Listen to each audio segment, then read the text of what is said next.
in 2003, the year before the Sri Singh Sahib Yogi Bhajan passed away, he worked with me on a translation of Japji Sahib that some of you might be familiar with. And over the course of several months, I would meet with him in his dome, and he would give me instructions, and sometimes it would be a conversation, you know, about how to think about Gurbani or how to translate, think about how to translate. And other times it was him working on me, you know, on my psyche, my consciousness, my issues. And then sometimes there were these really profound experiences with him as a yoga master. And one of those profound experiences happened one day. I was sitting at his feet in his dome, and he looked deeply into my eyes, and he started talking about what the change of ages, what the Aquarian age, what it meant, what was going to happen. And while we were talking, it wasn't so much the conversation, it was the fact that as he said things, even though we were in the dome, we weren't actually in the dome anymore. He took me into the galaxy. I know this sounds kind of crazy, but that's what happened. And everything he was describing was happening in the space, in this other dimension, while we were still sitting there in the dome together.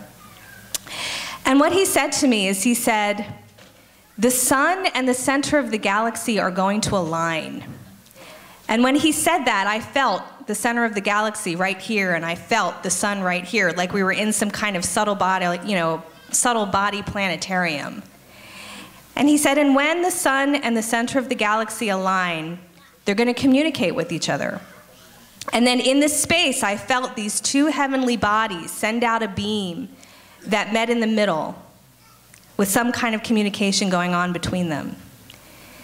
And he said, and once the sun and the center of the galaxy communicate with each other, it will change the electromagnetic field of the Earth. And she knows it. And so in that subtle space he took me in, where we were in this sort of galaxy together, I felt how that communication between the sun and the center of the galaxy was going to have a chain effect. And it was going to affect all of the planets in the solar system, and then all of those planets were going to beam onto planet Earth in a certain configuration. And once that beam happened, the electromagnetic field of the Earth was just going to, boop, it was just going to shift. It just wasn't going to be any big deal. It was like a musical note going from C to A. All of a sudden it was vibrating at one level, and then boop, it's just going to be vibrating in a different frequency. And in this cosmic play of the sun and the center of the galaxy and all the planets and the electromagnetic field of the Earth, I saw us human beings and how itty bitty teeny teeny tiny weeny weeny we are.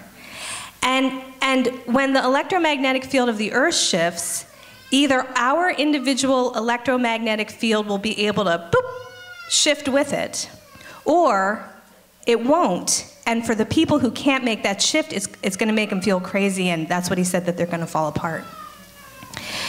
So it was a very visceral experience, and it grounded me in the frequency and the vibration of what the Aquarian age is and what we're moving into. And that phase shift, that we can either shift with it or not shift with it, is about being able to perceive the divine directly in everything. So in the Piscean age, you know, some things were God and some things weren't, which was a maya and an illusion, which the yogis could see, but the regular people couldn't.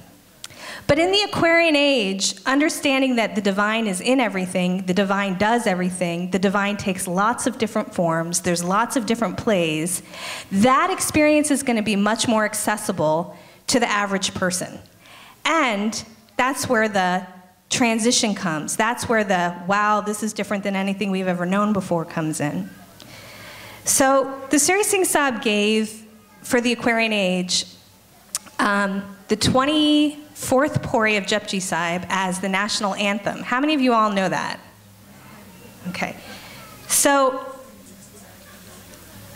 the Shabad Guru is a tool, right, that we can actually make that shift with the planet, where we don't have to stay stuck in the old way of seeing something here and something there, but really we can start to perceive the one in everything the one doing everything, the one limitless in everything, and it's that 24th Pori of Japji, which is the national anthem for the Aquarian age, that will give us a tool to help shift our frequency. And if you're blessed to be able to make the shift, if you do this technology, you can make the shift, then you serve as a light and a channel to help others shift. So in the last 2 minutes, I want to see if any of the musicians will jump up with me really quick and we can do the Antanasifti impromptu here. Anybody willing to jump up with me? Or am I going to have to do this by myself? I'm sorry? I don't know, she's here. Dave Sarup? All right. Well, I'm going to take a deep breath. I thought somebody would come up here with me. Sapadik? I should have arranged it. But I'm in the flow of the divine. It doesn't matter. Okay. But sing with me. We'll do it twice. I'll do it as badly as I can the first time, and then you sing loudly and cover me, okay? Here we go. The national anthem for the Aquarian age.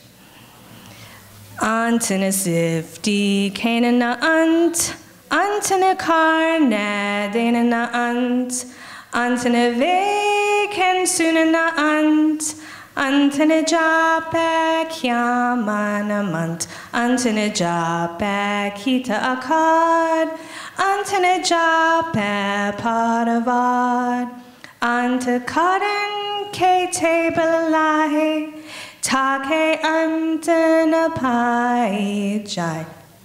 Eo antanajane koe, bahuta kaya bahuta hoy, vada sahib ucha thou, uche upada ucha now, evada ucha hove koe, tisa uche kaujane soe, jevada up jane up up, nanak nadari karmi dat. All right. So meditate on the 24th Pori and understand there's no limit to the forms that the divine can come into, and all you have to do is hook your little itty-bitty aura to that big change in the electromagnetic field of the earth and live as a sovereign, infinite being in human form. Satnam, and thank you for letting me share this with you today.